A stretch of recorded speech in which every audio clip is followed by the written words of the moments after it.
Hello everyone, क्या हाल चाल? सब बढ़िया, मस्त एकदम। तो पढ़ाई कैसी चल रही है? बढ़िया चल रही है तो कमेंट सेक्शन में राइट करिए बढ़िया चल रही है, और नहीं चल रही है तो चलाइए। सो जैसा कि आप स्क्रीन पे देख पा रहे हैं, आज हम लोग संयुक्त राष्ट्र संघ को डिस्कस करने वाले हैं। संयुक्त राष्ट्र संघ, यूनाइटेड नेशंस जिसे हम कहते हैं। ये वीडियो बहुत दिन से तैयार था, बस आपको मिल नहीं पा रहा था, ठीक है। तो आज मैंने कहा ये वीडियो आप तक पहुँचा ही देते हैं। सो फ्रेंड्स, संयुक्त राष्ट्र संघ, जैसा कि देखा जाए आजकल जब से ये कोरोना स्टार्ट हुआ है, इसमें WHO का बहुत बड़ा रोल है। तो WHO, पहले मैंने सोचा आपको WHO ही डिस्कस करा दें, बट फिर एक बात आई दिमाग में कि क्यों ना आपको सबसे पहले हम यूनाइटेड नेशन की बॉडी तक ले चलते हैं। उसके बाद जो जो इससे रिलेटेड हैं या जो भी इससे पहले संस्थान बने हैं, जो बाद में बने हैं, एक बार सारा एक एक करके हम डिस्कस कर लें। और हमें पता भी है कि ये लगभग सभी एग्ज़ाम में पूछा जाता है, नहीं एकदम प्रॉपर तो छोटा सा क्वेश्चन, बट बनता ज़रूर है। सो फ्रेंड्स, अगर अब तक चैनल सब्सक्राइब नहीं किया तो चैनल सब्सक्राइब करिए और लोगों के साथ शेयर करिए। तो चलिए शुरू करते हैं। तो चलिए एक एक करके हर टॉपिक को देखते हैं। सबसे पहले हम देखते हैं कि इसका परिचय, मतलब क्या इसका क्या है, क्यों इसकी ज़रूरत पड़ी हमें। संयुक्त राष्ट्र संघ एक अंतर्राष्ट्रीय अंतर सरकारी संगठन के निर्माण का विश्व का दूसरा प्रयास था। मतलब दूसरा प्रयास था? अरे कुछ गड़बड़ लिख गया क्या? फिर से समझते हैं। कौन सा प्रयास लिख के आ रहा है? दूसरा प्रयास था। अच्छा, तो फिर पहला कौन सा था? एग्जैक्टली दिमाग में आया ना कि पहला कौन सा था। तो देखिए पहला कौन सा था, हम इस पर बात करेंगे। थोड़ा सा आगे बढ़ते हैं। संयुक्त राष्ट्र संघ की असफलता ने एक ऐसे नए संगठन की स्थापना के विचार को जन्म दिया जो अंतर्राष्ट्रीय व्यवस्था को अधिक समतापूर्ण व न्यायोचित बनाने में केंद्रीय भूमिका अदा कर सके। बढ़िया चीज़, कैसे समझेंगे? देखो, हुआ कुछ ऐसा था कि जब ये संयुक्त राष्ट्र संघ बना नहीं था, मतलब अगर हम बात करें कि संयुक्त राष्ट्र संघ बना नहीं था तो इसका क्या मीनिंग है? देखिए, संयुक्त राष्ट्र संघ नहीं बनने का मीनिंग ये है कि संयुक्त राष्ट्र संघ पहली संस्था नहीं थी। इससे पहले एक राष्ट्र संघ नाम से एक संस्था बनाई गई थी। किस नाम से बनाई गई थी? देखिए क्या लिखा हुआ है, राष्ट्र संघ। तो ये जो राष्ट्र संघ नाम से संस्था बनी थी, ये संस्था प्रॉपर वर्क नहीं कर पाई थी।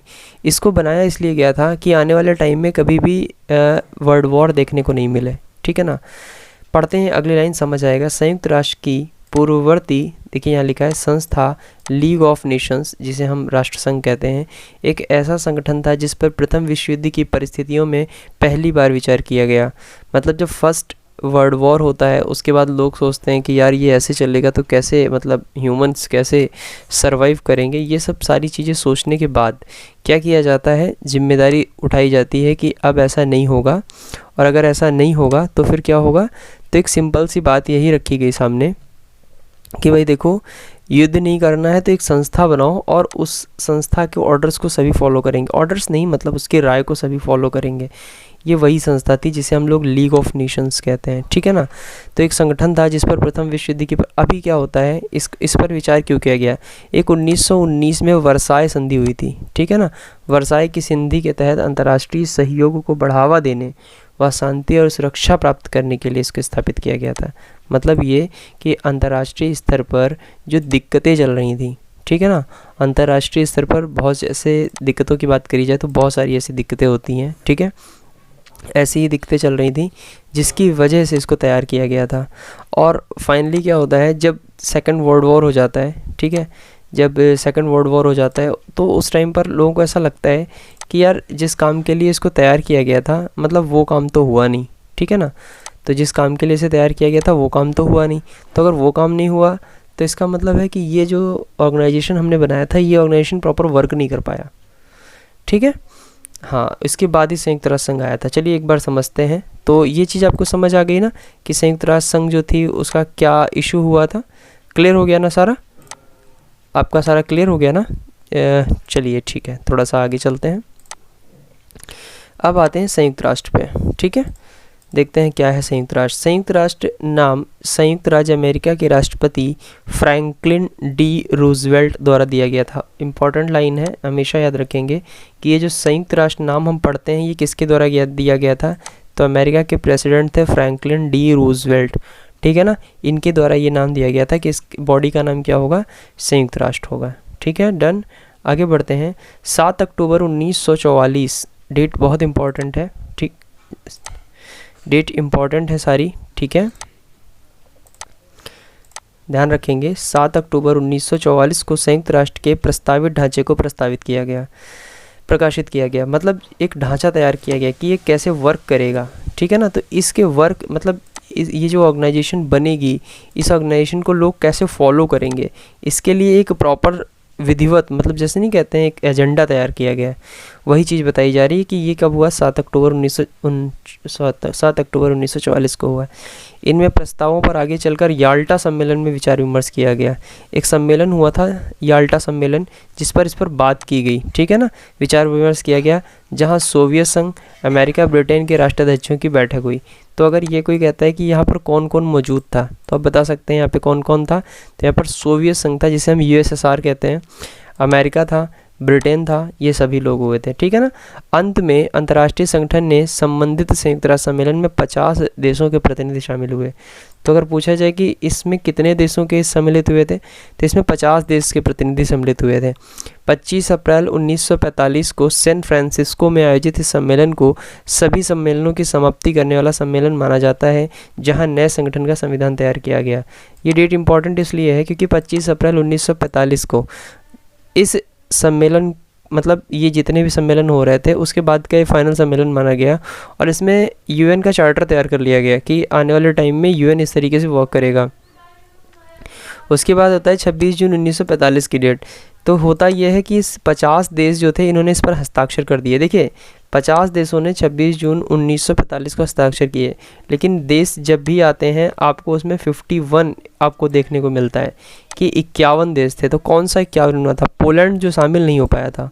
जी हाँ, परंतु वो क्या करता है, बाद में चार्टर में शामिल होता है, ठीक है ना, चार्टर पर हस्ताक्षर कर देता है और संस्थापक जो सदस्य थे उसमें शामिल हो जाता है।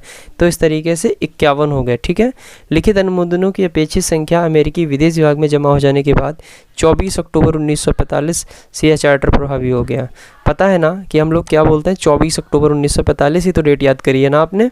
तो ये वही 24 अक्टूबर है जिस दिन ये कंप्लीटली फॉलो करना शुरू किया जाता है। उसके बाद 31 दिसंबर 1945 तक सभी हस्ताक्षरकर्ता देश चार्टर का अनुमोदन कर चुके थे। 24 अक्टूबर को प्रतिवर्ष, देखिए बहुत इंपॉर्टेंट लाइन है, याद रखेंगे इसको, और ये याद रखेंगे क्या, याद रखनी ही है, ठीक है। क्यों याद रखनी है? देखिए 24 अक्टूबर 1945 को प्रतिवर्ष क्या मनाते हैं हम लोग, संयुक्त राष्ट्र दिवस के रूप में मनाते हैं कि नहीं मनाते हैं? जी हाँ, बिल्कुल मनाते हैं। अब बात करते हैं इसका मुख्यालय कहाँ है। सो फ्रेंड्स, अगर चैनल अभी तक आप देख रहे हैं और वीडियो आपको पसंद आ रहा है तो चैनल को सब्सक्राइब जरूर करिएगा। मुख्यालय पे बात करते हैं। संयुक्त राष्ट्र सम्मेलन का मुख्यालय, संयुक्त राष्ट्र संघ का मुख्यालय, सम्मेलन नहीं, अमेरिका के न्यूयॉर्क में है, ठीक है ना।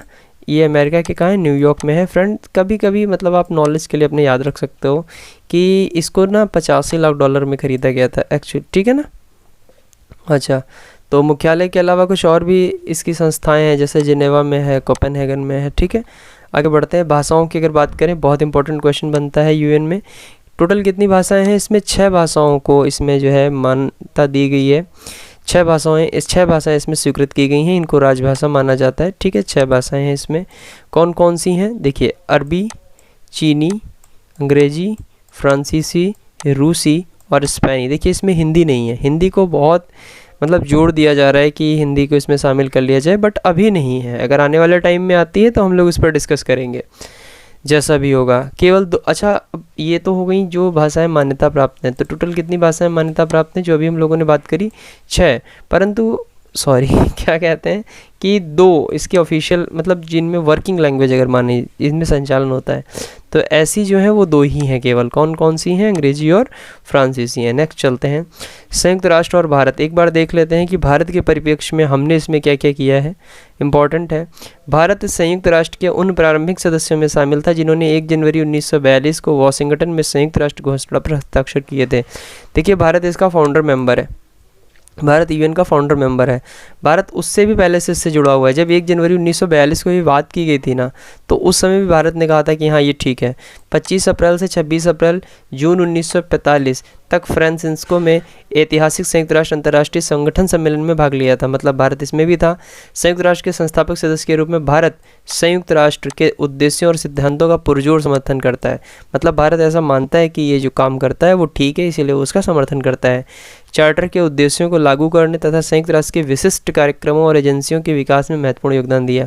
मतलब भारत पूरी तरीके से इनके साथ है। याद रखेंगे, भारत दक्षिण अफ्रीका में रंगभेद और नस्लीय भेदभाव के सर्वाधिक मुखर आलोचकों में था। देखिए दक्षिण अफ्रीका में क्या होता है ना, रंग भेद का एक टाइम, मतलब रंग भेद जैसा कुछ रहता है कि वहाँ पर लोगों को मतलब काले गोरे, मतलब तुम्हारी ब्लैक चमड़ी ऐसे करके संबोधित किया जाता है। तो उसमें ये जो नस्लीय भेदभाव है कि मतलब तुम ठीक नहीं हो, तुम प्योर नहीं हो, ऐसे करके, ठीक है ना।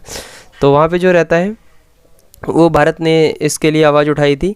वसुधा भारत संयुक्त राष्ट्र 1946 में इस मुद्दे को उठाने वाला पहला देश था। देखिए हम यहाँ पर फर्स्ट नंबर पे हैं।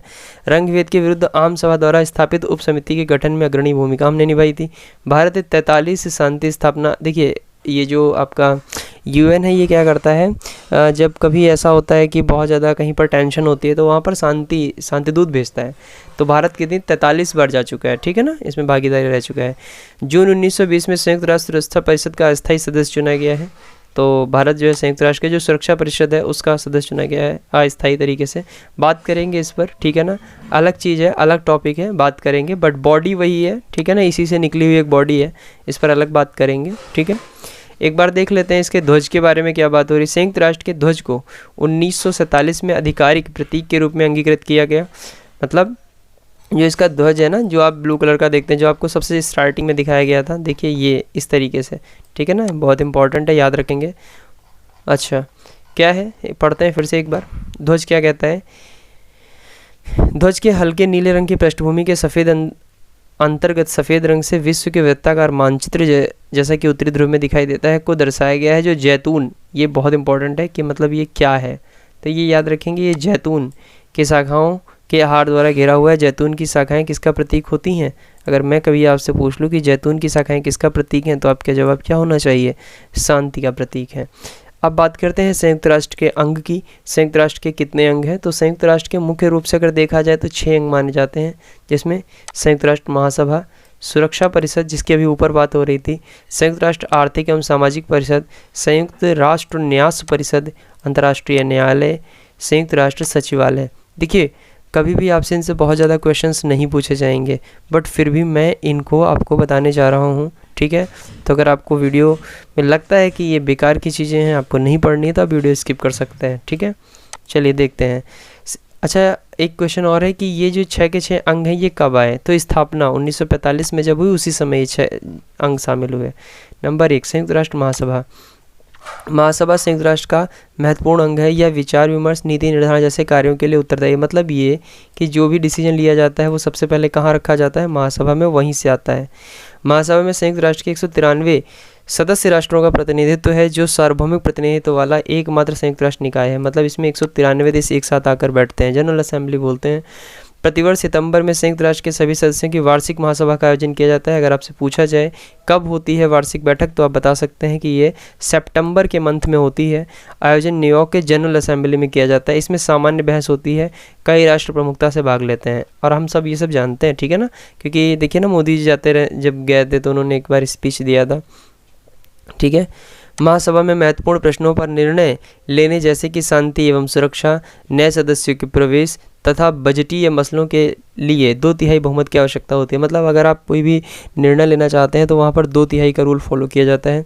अन्य प्रश्नों पर निर्णय साधारण बहुमत से लिया जाता है। मतलब ये कि जो बहुत ज़्यादा इंपॉर्टेंट टॉपिक लगते हैं उनके लिए आपको 2/3 बहुमत चाहिए होता है, और अदर के लिए आप साधारण बहुमत से आप इसको पास कर सकते हैं। महासभा के अध्यक्ष को प्रत्येक वर्ष महासभा द्वारा 1 वर्ष के कार्यकाल के लिए चुना जाता है। मतलब कि जो भी होता है उसको 1 वर्ष के लिए एक्सटेंड किया जाता है, ठीक है। नेक्स्ट है हमारा सुरक्षा परिषद। इसी का सेकंड बॉडी है जो संयुक्त राष्ट्र चार्टर के अंतर्गत अंतर्राष्ट्रीय शांति एवं सुरक्षा इसकी प्राथमिक जिम्मेदारी है।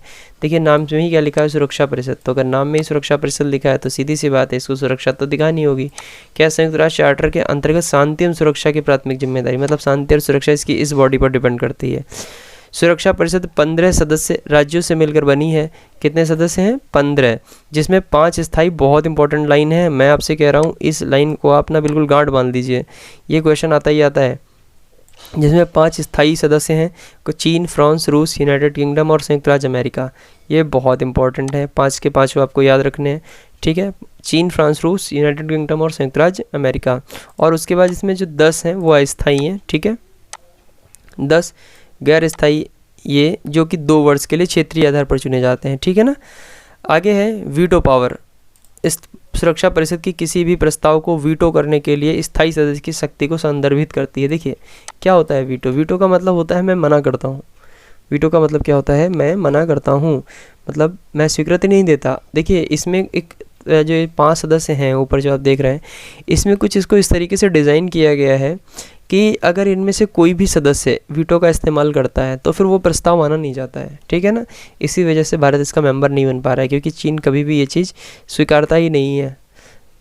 5 स्थायी सदस्यों के पास बिना शर्त वीटो पावर का संयुक्त राष्ट्र के सबसे अलोकतांत्रिक लक्षण के। अगर कभी आपसे पूछा जाए कि जो आपको यूएन बॉडी है, इसमें आप किसी एक बार टिप्पणी करिए जो आपको लगता है कि वो नहीं होनी चाहिए, तो आप सीधे कहना कि ये जो वीटो वाला पावर है ये मेरे हिसाब से ठीक नहीं है, क्योंकि आज के संदर्भ में परिभाषाएं बदल चुकी हैं, ठीक है। चीज़ें अलग नज़रिए से देखने की आवश्यकता है। चलिए देखते हैं। आलोचकों का यह भी दावा है कि वीटो पावर युद्ध अपराध एवं मानवता के खिलाफ अपराधों पर अंतर्राष्ट्रीय निष्क्रियता का प्रमुख प्रमाण है। मतलब लोग कहते हैं कि इसी की वजह से जो चीज़ें हैं वो ठीक नहीं, लोगों का ऐसा मानना है कि इसी की वजह से जो चीज़ें हैं वो ठीक नहीं हो पा रही हैं। अगर ये नहीं होता तो कुछ बेहतर हो सकता था, ऐसा लोगों की अपनी सोच है, ठीक है। कहाँ तक सही है ये आई थिंक कभी इस पर जब बात करी जाएगी तो उस पर एक बार ढंग से बात करी जाएगी। चलिए आगे देखते हैं क्या है। आर्थिक एवं सामाजिक परिषद इसकी तीसरी बॉडी, मतलब इसी बॉडी के अंतर्गत तीसरा इसका अंग है। यह समन्वय, नीति समीक्षा, नीति संवाद, आर्थिक, सामाजिक, पर्यावरणीय मुद्दों पर सिफारिश के लिए अंतर्राष्ट्रीय स्तर पर लक्ष्यों के कार्यान्वयन हेतु प्रमुख निकाय है। डन, ठीक है। देखिए क्या है, कह रहा है कि नीति समीक्षा होती है और जैसे कि ऐसे निर्णय लिए जाने चाहिए जिससे किसी भी देश में आर्थिक लॉस नहीं होना चाहिए, किसी को बहुत ज़्यादा प्रॉब्लम नहीं होनी चाहिए, इकोनॉमिकली कोई मतलब करप्ट नहीं, मतलब जैसे नहीं बैंकरप्ट टाइप का जो कंट्री में दिक्कत नहीं आनी चाहिए, इस तरीके से बातें होती हैं इसमें महासभा द्वारा 3 वर्ष की अवधि के लिए निर्वाचित 54 सदस्य होते हैं। ध्यान रखेंगे कि 3 वर्ष की अवधि मिलती है, टोटल 54 निर्वाचित सदस्य होते हैं, ठीक है। यह सतत विकास पर बहस एवं अभिनव सोच के लिए संयुक्त राष्ट्र का केंद्रीय मंच है। देखिए अगर आपने अभी तक वीडियो देखा है और इतना वीडियो आप देख चुके हैं तो मुझे कमेंट में ये बताइए कि सतत विकास क्या होता है, ठीक है ना। प्रतिवर्ष ये आपको बताना ही बताना है, ठीक है ना। इकोसॉक सतत विकास के लिए वैश्विक महत्व की वार्षिक थीम के इर्द गिर्द अपनी कार्य संरचना बनाता है, ठीक है ना। देखिए क्या मतलब हमारी ईयर वाइज हमारी क्या प्लानिंग होनी चाहिए जिससे कि जो मतलब सतत विकास है वो कंटिन्यू रह सके, ठीक है ना। बात समझिएगा इस चीज़ को कि कंटिन्यू रह सके, ठीक है। चलिए आगे बढ़ते हैं। यह इकोसॉक के साझेदारों एवं संपूर्ण संयुक्त राष्ट्र विकास प्रणाली पर ध्यान केंद्रित करता है।